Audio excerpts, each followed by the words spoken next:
नमस्कार मित्रांनो, राज्याच्या राजकारणातून आताची एक महत्त्वाची बातमी. ठाकरेंचा भगवा फडकला.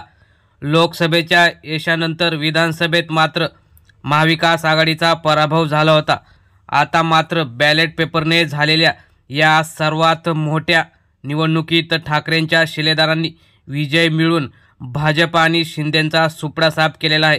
विशेष म्हणजे ठाणे जिल्ह्यात एकनाथ शिंदे यांचं वर्चस्व असून सुद्धा ठाकरेंच्या या शिलेदारांनी मोठा विजय प्राप्त केलेला आहे. नेमकं काय झालंय आणि ती कोणती निवडणूक होती ते सविस्तर बघण्या अगोदर चॅनलवर जर नवीन असाल तर चॅनल नक्की सबस्क्राईब करून बेल आयकॉन प्रेस करा. राज्यात अनेक ठिकाणी पोटनिवडणुका आणि निवडणुका झाल्या होत्या. या सर्वात मोठ्या ग्रामपंचायतीवर ठाकरेंच्या शिलेदारांनी भाजपाचा सुपडा साफ केलेला आहे.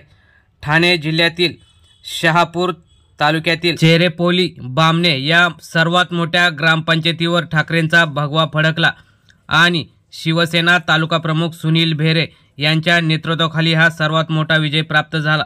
सगळे साम दाम दंडभेद हे विरोधकांनी वापरले तरी ठाकरेंच्या शिलेदारामागे जनता होती आणि या बॅलेट पेपरच्या निवडणुकीत ठाकरेंचा सर्वात मोठा विजय झाल्याने सगळीकडे आनंद व्यक्त केला. त्यानंतर शिवसैनिकांनी घोषणा देत ठाकरेंच्या विजयाच्या सुद्धा घोषणा आणि फटाके फोडून जल्लोष व्यक्त केला.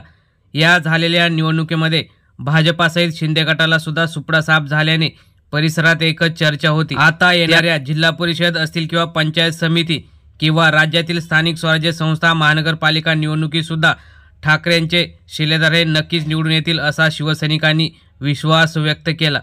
तर मित्रांनो, तुम्हाला काय वाटतं या बातमीविषयी? तुम्ही सुद्धा तुमच्या प्रतिक्रिया कमेंट बॉक्समध्ये नक्की कळवा. धन्यवाद. जय हिंद, जय महाराष्ट्र.